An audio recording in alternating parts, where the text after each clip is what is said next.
This fan base is amazing. The city of Cincinnati is amazing, and I wouldn't want to be anywhere else.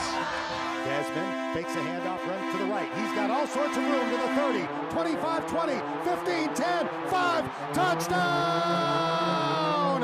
Bearcats! 20, 25, toward the middle of the field at the 35, and he is gone! Trey Tucker will take it 98 yards to the house. A nip at night knockout as the Bearcats send a message to the college football world. Did you see that? I don't even know what to tell y'all. I mean, we're at a point in time where we have had 4 different coaches figure this game out and find a way to just win it. There have been some close ones over the years. There have definitely been some last minute game winning situations circa 2017, I think that was. Pick 6 to win it. But nothing like this in that stretch. This is uncharted territory for the Bearcats.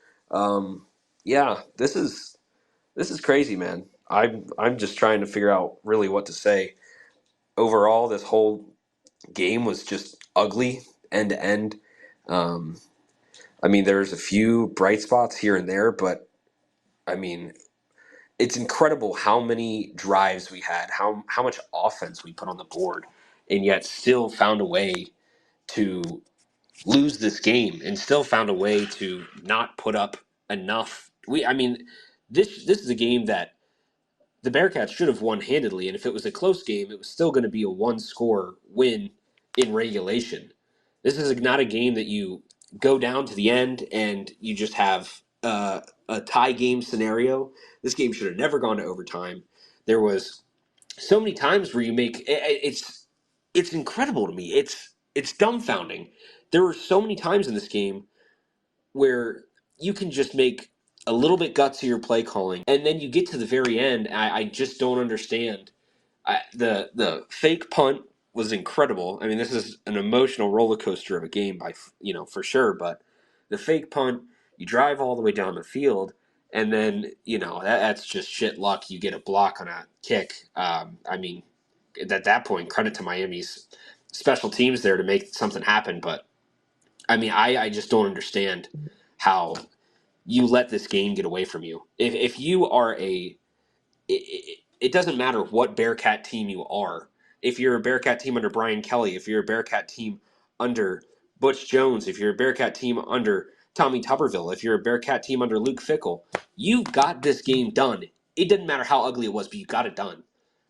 Game 1 under Scott Satterfield in the Victory Bell game, and you find a way to slip up, and I don't know. I really don't know. I mean, this is just something that if there was a thing that was going to blindside me on our schedule this year, it was definitely not this game. Clearly, this was if you look at the schedule today, just across the board, there were some really weird games today. This is a trap game. I don't know if it's a full moon. There's some weird juju going out in the air. And unfortunately, I think it got the Bearcats today too, because here we are, and we are the 4th Big 12 team to drop a game that we shouldn't. We are the 2nd Big 12 team to lose to a MAC school, so that's fantastic on the day. And this is a game that you should have never let get out of control, and here we are. Hummer, I'm sure you got plenty of words, man, so light it up. Just tell me. Just give it to me, man. Maybe? I don't know. We might not have him. Well. Oh, you do have me. I'm sitting there saying, I was like, no, I'm listening. I just wanted to be able to chime in at some point, but I've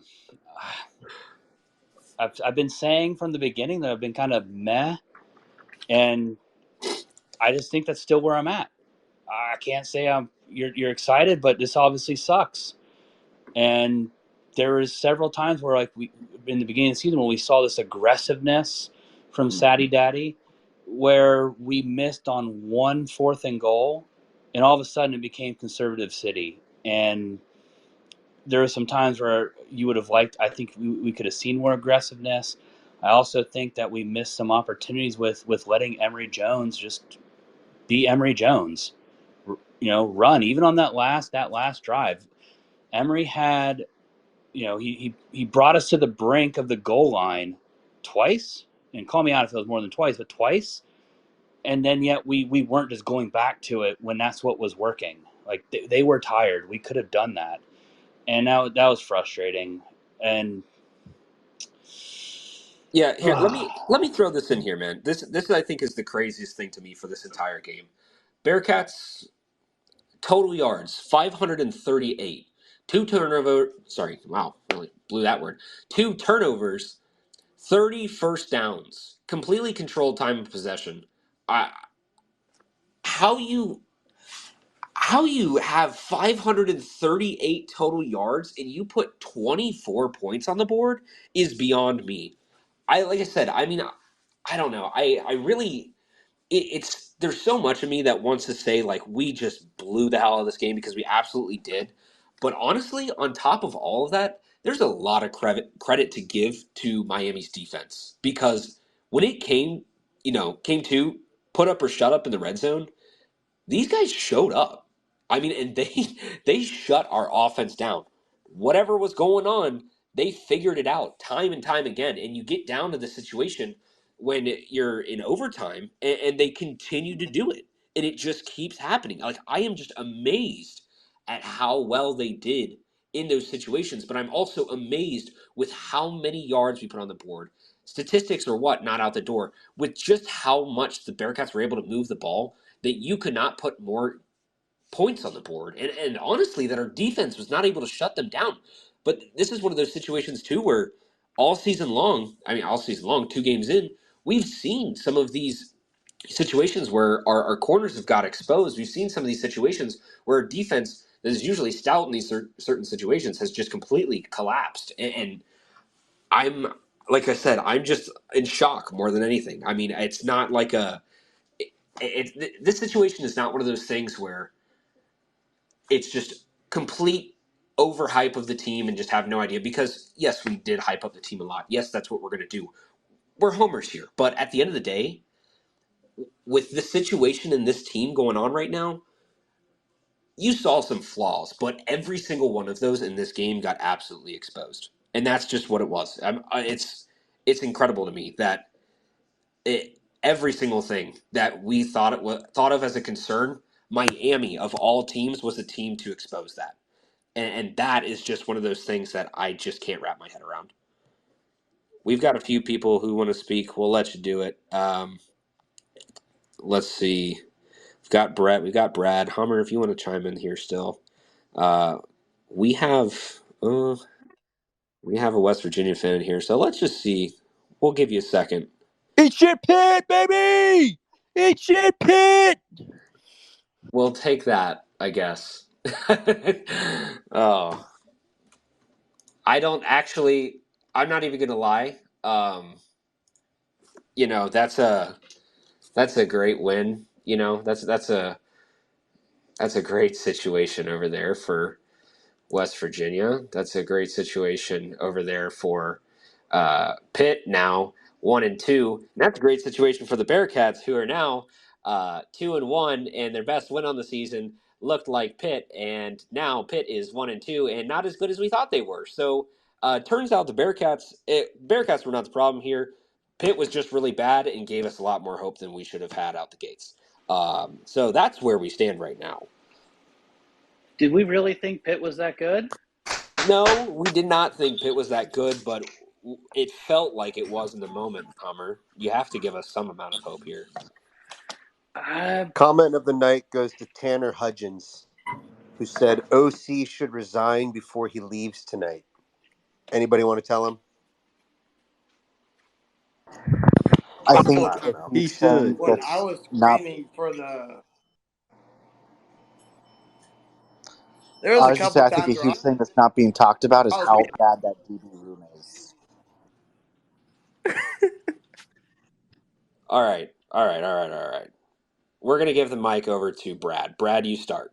Go ahead.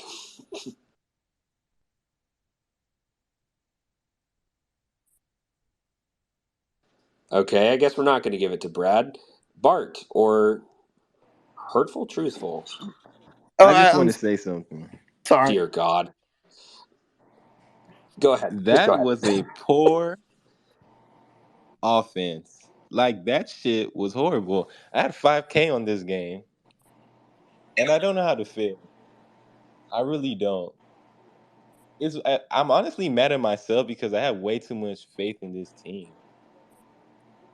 I had way too much faith in this team, and I was really hoping that they could pull it off. They looked like they're about to pull it off towards the end, and I don't know what the fuck happened, man. Like I'm sorry, did you say you have 5K on this game? I had 5K on this Are game. you from Cincinnati, by the way? Are you a Not just native? Why? this game Are you a though. native I Cincinnatian? have I always bet USC. Are you not from Cincinnati? Was this a homer bet, or was this like this is the lock for you? I don't live in the area. It was a lock for me. I bet college football and USC. I only had this game left, and I would have won about 10 grand.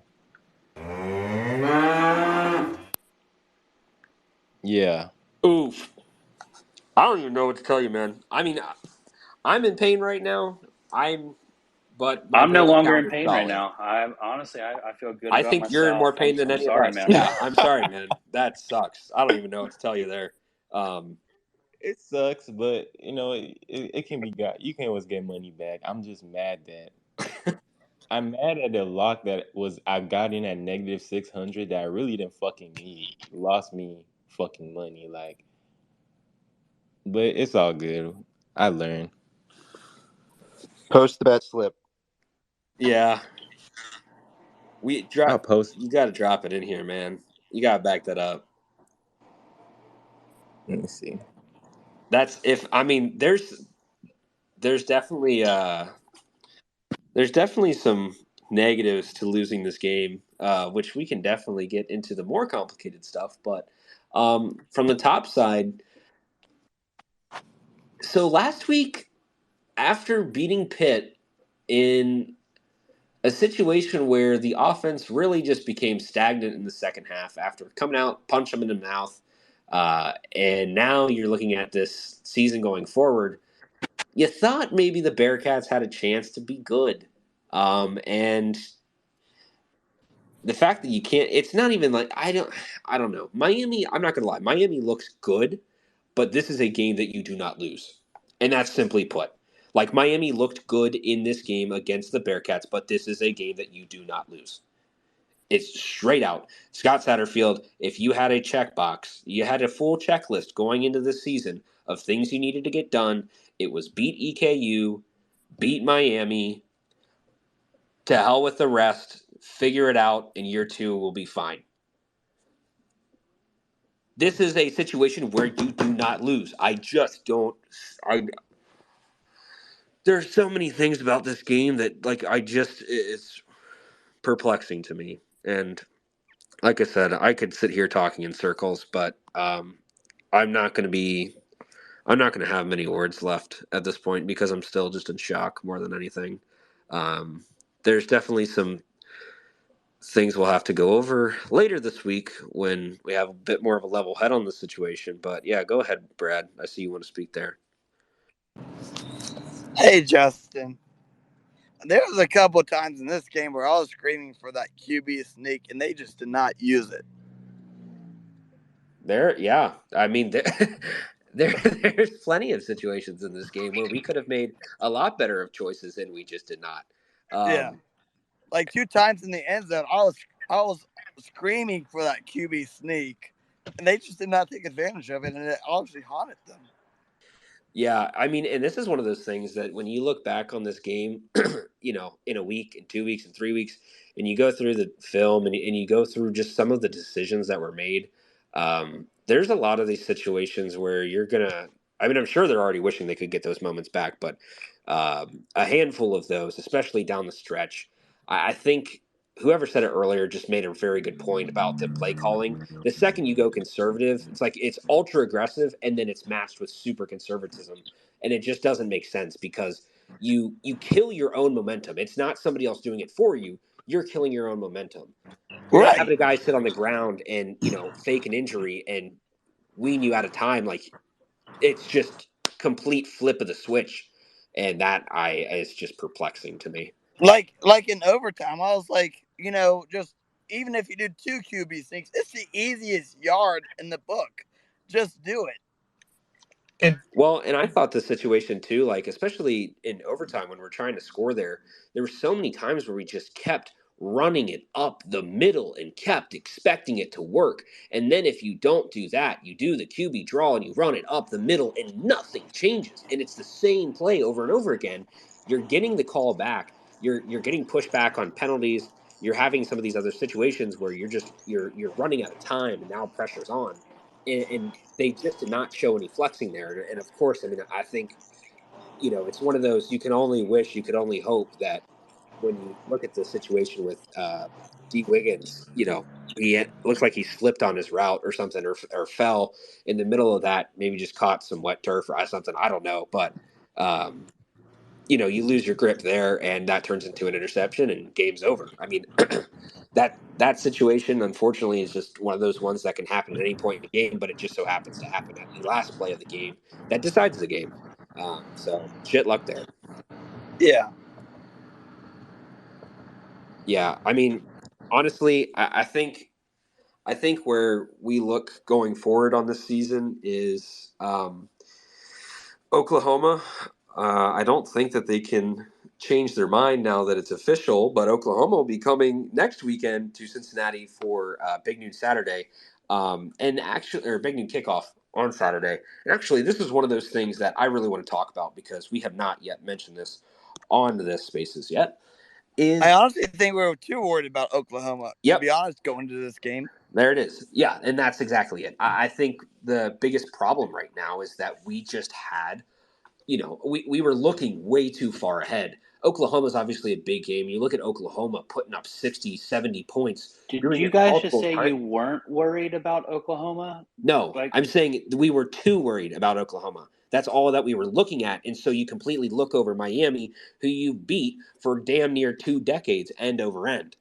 That's the situation here, and I really truly believe it's just complete oversight skipping over Miami because it just did not look like the same team that we saw, just have fun against EKU. It didn't look like the same team that we had watched have fun against Pitt. It looked like a completely different team than we've got in the first 2 weeks, albeit with a few minor issues that I think, of course, like I said earlier, got exposed, but I think that there's too much emphasis on Pitt, maybe internally, externally. I don't know what it is, but you look at a team that's we were 60, focused on 70 Pitt. We're game. focused too much on Pitt's previous seasons, Yeah, where they're that's winning fair. the ACC, and so they're supposed to be a good team, but they're not. And at the same time, I think we're also focused on Cincinnati and us saying, "Oh, well, we've come off the perfect season. We've come off the 9-win season, and we should be good." But maybe we're just okay. Maybe we're just meh. We're not that good.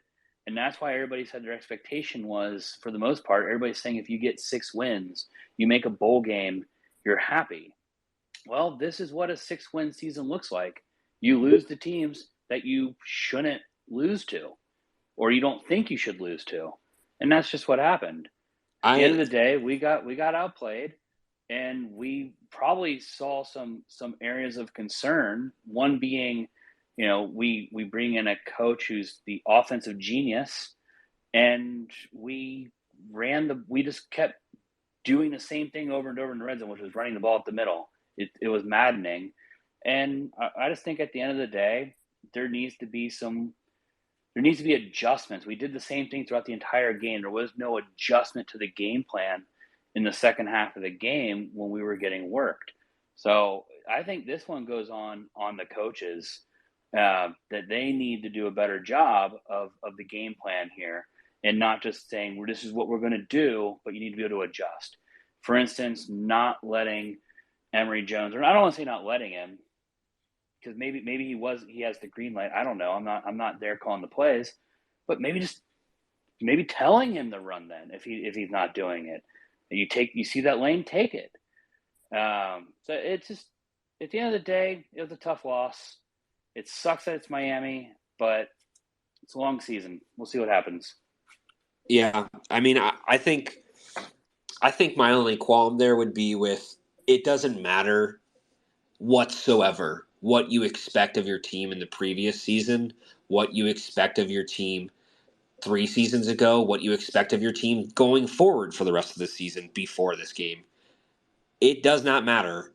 Miami is still the game that you don't lose at this point in time. And that's a hill that I will die on, because it's not one of those situations where this is a game that, it's a back and forth. It's always been heavily contested. For a long time it was, but when you turn that dial, I mean, of course you're going to have a team that's itching for it, and I'm sure somebody will put me on a cross for saying, this is the Miami Super Bowl, but in a way, this is a game that they're going to have on their radar. And if they think they're good this year, they're going to find a way to punch somebody in the mouth. And nobody else would they love to do it more to than Cincinnati. And this is one of those games that, unfortunately, you let get away from you.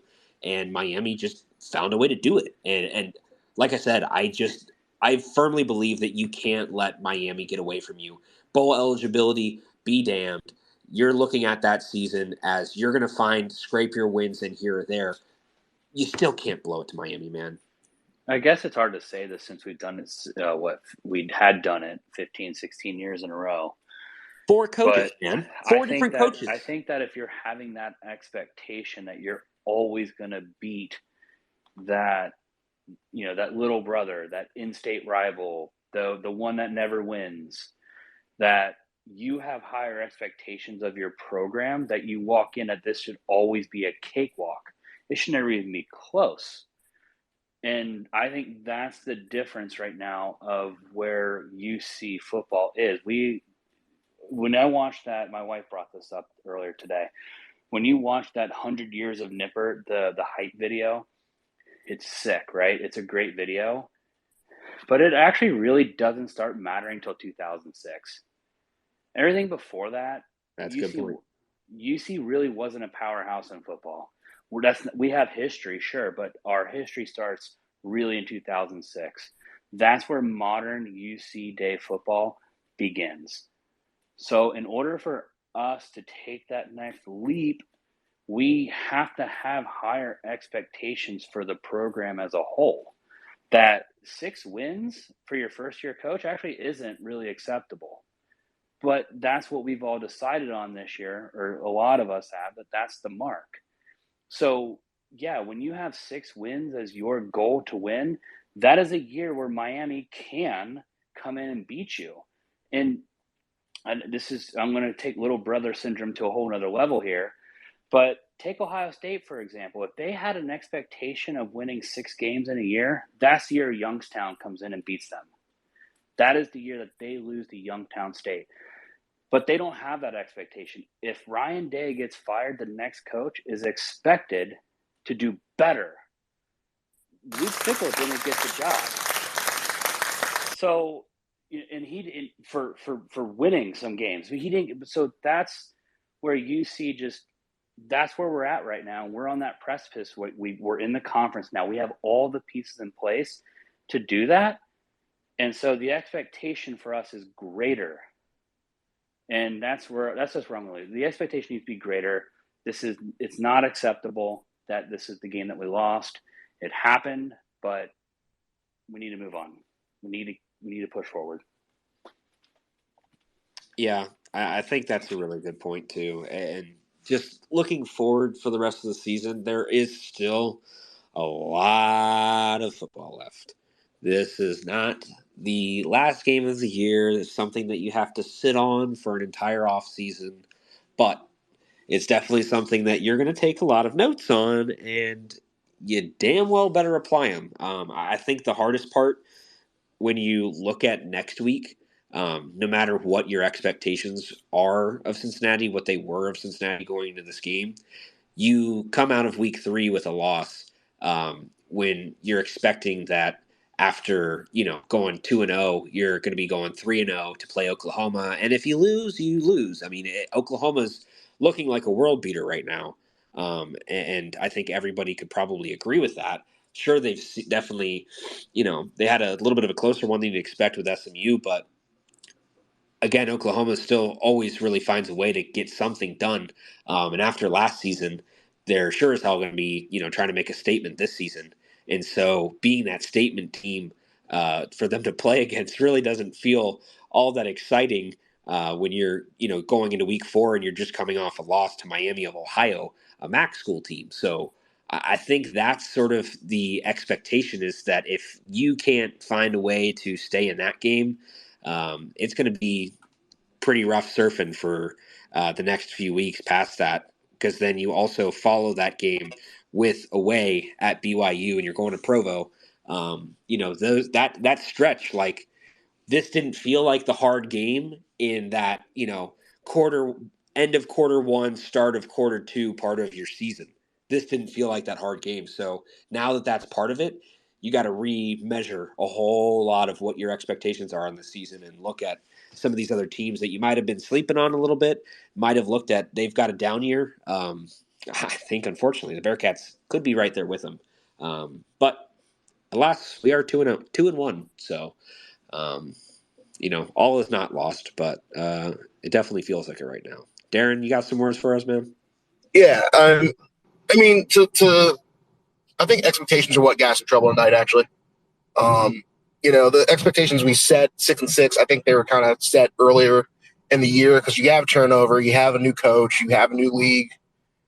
That's more where that came from. I think we want to win. It's not really apathy. It's just setting expectations of yourself, about the situation you have and the hand you've been dealt. But we expected to win against Miami, and I think better teams take every opponent seriously. And there was a lot of talk this week. No way, it's nip and night. We're a Big 12 team now. They're a MAC school.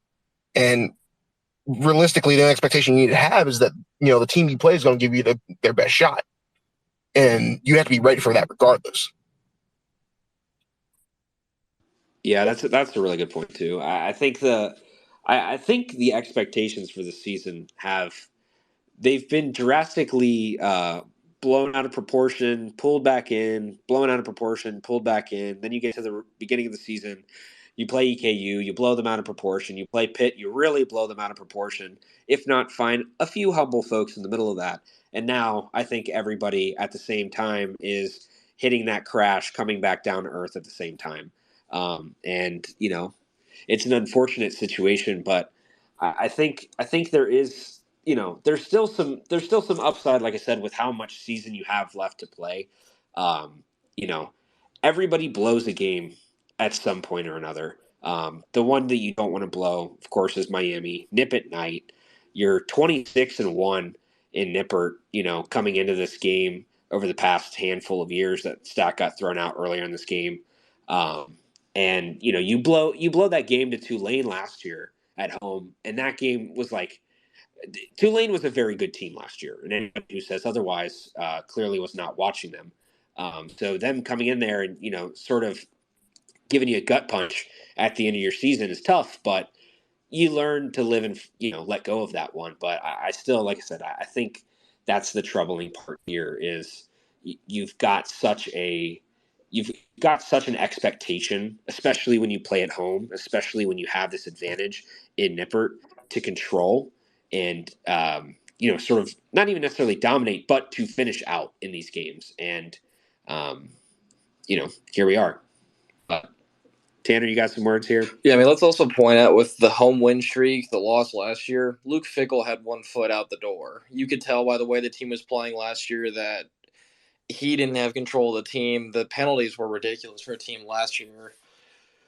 So it's difficult to see that now that you've got a team that's trying to rebuild that home winning streak. And to get back to the game tonight, I mean, this came down to really, I think coaching in the red zone, we had 4 or 5 drives go for 70 yards, and we walk away with 9 points. You turn those into touchdowns. We're not looking at overtime. It's a 35-42 to 24-point win. So, there's Yeah. a lot of season left. I agree. It's really tough losing to a Miami of Ohio team, especially the way they did it. I mean, the quarterback from Miami, Ohio, he's not Emory Jones. He's not one of these guys that you need to worry about running, and just to see them adjust to that and then just completely abandon it in overtime. It's frankly why they gave up the touchdown. I mean, they just let him run for 17 yards. It's hard to watch how talented this offense is, and it just get kneecapped by itself the last 2 weeks. I saw someone earlier say that something changed in the second half of the Pitt game, and I completely agree. Because Eastern Kentucky, you can't take a ton from it other than you realize that how much more talented that team was in Eastern Kentucky. First half of Pitt, you realize, okay, we've got a legitimately good to great football team here. And then everything starts to stall out. In the red zone, we're looking at run, pass. Something needs to change there with the play calling. Because when Cincinnati got aggressive, it's when we were producing big plays and getting first downs. So this team is talented enough to win 9 games this year, but the coaching has got to make adjustments when it's needed, and also, like, when something's working, don't back off of it. I understand trying to run the clock down at the end, and again, we had a field goal blocked that would have ended this game in regulation. That's a separate issue. I mean, so you can just look at it there and say, well, we got a field goal blocked, and we should have won this game without overtime. So. Yeah, and that's I think the thing that almost hurts the most about this whole situation is like you had it right there in front of you, and it was just like, okay, Carter Brown 3 for 3 on the night. He's 100% on the season. Like, he's been perfect, and unfortunately, I don't even think that's like I said earlier. I think you just credit Miami's special teams there for being able to make a great play in that situation in crunch time.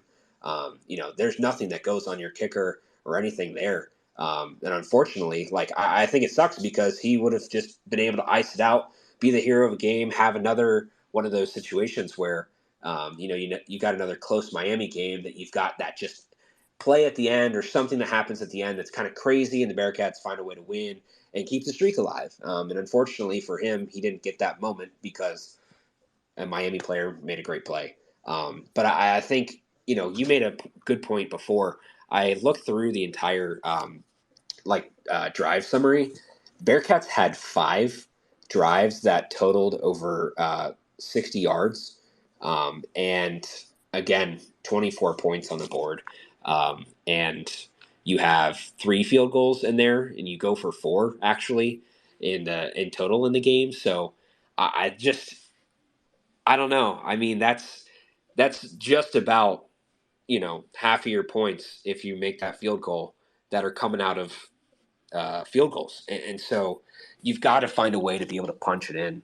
And again, credit to Miami's defense, found a way to stick it to them in the red zone. I mean, that's the thing that I feel like the Bearcats have been able to do over the past few seasons and have been really good at. And I think this situation, it's just unfortunately, you give up touchdowns at just the wrong times, and you expect a lot more from the Bearcats, and unfortunately, they just don't come out on top. I know we've really only got a handful of people left in here, but if anybody else has anything else they want to say, feel free to. I think we've talked pretty much everything we can about this game. The only thing I'd say is looking forward for the rest of the season. We're going to have to keep our eyes out for that Oklahoma game, and you're going to just honestly be trying to keep your head above water.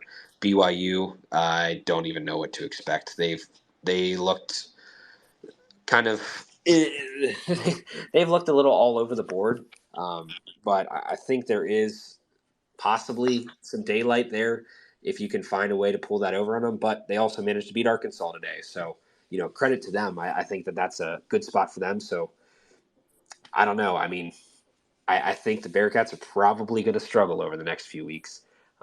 It looks like your next probably winnable game that you're hoping to win would be Iowa State at home on homecoming. But you never know. College football is weird.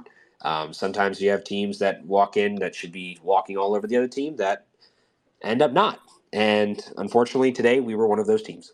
So, Burke, I'm going to let you finish out here, and then we'll send it off for the night. Yeah. So I don't want to harp on the offense. We've kind of already done that. I kind of brought this up last week in the spaces, kind of about how the secondary kind of concerned me. And watching the game kind of a little more from today, what I kind of noticed too is that we were letting Gabbert kind of get in a rhythm a little bit because we were only rushing 3 or 4 guys like to start on first and second down. And then, he's getting little bits of yards. Then you're in like third and manageable. And then it was towards the second half, I did notice we kind of adjusted and rushed, 5 guys a couple times. And that kind of helped because then the secondary wasn't, trying to hold out for 4, 5, 6, 7 seconds when Gabbert had all this time in the pocket. And it's just, again, one of my concerns with Satterfield coming in is he really is harped on offense. And you can see that there's, ability. He's able to turn over the wide receiver room and all that. It's just defense. We're letting the quarterback sit in the pocket too much time, and we're relying a lot on our corners who have proven not to be, like, obviously we're blessed with Sauce and, the rest of the crew there, but like we're relying on these guys way too much. And I think it's really going to bite us in the Big 12, which is known for a bunch of just scoring and all that. So I'm really concerned for this Oklahoma game that we're going to get just blown out of the water. Well, here, I've got a question for you because I think the wide receiver room in Oklahoma, I think what they've got going on the offensive side of the ball clearly is working for them pretty well. In this game, Cincinnati defense, let's Gabbert rush for, let's see. Oh, yeah. That would be 58 yards on 8 carries and put up 229 yards. Like you said, he did have a lot of time in the pocket, but Gabbert made some huge runs in some really clutch moments. And I think that's kind of where I found it perplexing is how he did it time and time again. And there was not really an adjustment. And if there was, like, you found the spy, okay, it's like, finally, we got the spy on the play. You're shutting that down. And then you fast forward 2 plays and he does the exact same thing again. And it's like, what just happened? You figured it out and now you let it go. So I'm curious what your thoughts are, on that, and particularly for our defense moving forward. Where do you think you could find some daylight for that and try to solve that issue?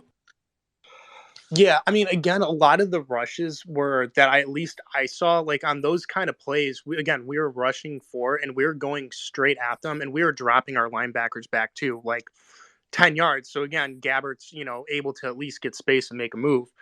And I just think too, like, one of the nice things that I see other defenses do is like, okay, run stunts with your linemen so that they're just not coming straight downhill every time. Load the box with linebackers and then drop guys back into coverage, because then, Gabbert or whoever the quarterback is going to audible out of it, and he's not just going to go run for it, and he's going to call something a little more quicker to get out. And then when you drop those guys, he's going to have, it's going to make him adjust and not think. I think a lot of our stuff is just we're coming out, running one thing and showing one look, and then we're just sticking with that look. We're not giving a second look or changing something to make him have to think in the pocket, more or less. He's taking what's given to him. And if you get, a talented, guy that's been around a lot like him, he's going to be able to make the right decision. He doesn't have to make, a big play every time. He just needs to make the right decision, and it will create, the benefit for him. Yeah, that's a really good point too. I think that really keys in there is a lot of the times, like, we've seen our defense give that ability for those guys to sort of take advantage of those situations when there is an opening. And I think he did honestly, he read our defense very well in those situations. So, credit to him there. And I think if you go back to last week, no matter what you think of our defense, no matter what you think of Pitt's offense, Jurkovich throwing a lot of ducks. That game was, clearly not a good showing from him or for Pitt's offense, which clearly has shown to not be very good considering they only put up, I think it was 6 points against West Virginia. So, it's more of the same for them. And I think that might just be, again, playing in a little bit too much, thinking too much of that Pitt game. And unfortunately, I think one bit us this year. But Tanner, I was going to let Burke be the last thoughts, but I'll let you be the last thoughts, and then we'll actually get out of here. So we'll let you finish off. I don't want to quite jump ship on the secondary yet. The last 2 weeks we've gone up against, if we're being brutally honest, not good quarterback play. A couple of these touchdown drives we've had to watch are because the balls have been so underthrown on good coverage that it results in a penalty, which is a little. So I'm not quite there yet. Obviously, when you've got Kobe Bryant and Sauce Gardner for multiple years, and you can just kind of leave them out there, forget the receivers exist, and just hammer them in the box. That's one thing. I think that potentially with like better quarterback play, the coverage they were playing in this game, at least that I saw, was actually pretty good. They've just got to find a way to get home. It wasn't working this week. That we've got a great defensive line. There's Corleone is unbelievable. He single-handedly had multiple sacks against Pitt, and he wrecks your run game. So maybe wait and see. This will be a great test with Dylan Gabriel. Cincinnati's the reason he left UCF in the first place. So there's that. But I think play calling, if they can adjust it, there's still a lot of game left, like you said. So we'll see. We'll see what happens. Yeah. We try to be homers and eternal optimists over here, Steve and I, but this is one of those ones where you're kind of scratching your head and you're sort of like taking a step back and you're like, all right, that's that hurt. That one hurt a little bit, and you're just gonna have to move forward. But again, losses suck, especially when it comes to Miami. That's something that I haven't seen since I was a wee child, but here we are, and you deal with it, you move on, you look forward to Oklahoma, and hopefully, again, you can keep your head above water in that game. I think your hopes of trying to win that one probably gone all the way out the window, but like I said, you never know. College football is weird, and it was a weird night today, weird day altogether. Big 12, unfortunately, had a few teams drop one. KSU lost one. Iowa State lost one. There was another big one in there, too. It's going to be weird. So we'll see what happens the rest of the season. But thank you guys for joining us. Thanks for listening. Take it easy. Hopefully you have a decent rest of your weekend and can sort of work this one out. But thanks for listening, guys. Take it easy. Go Bearcats. Talk to you next time.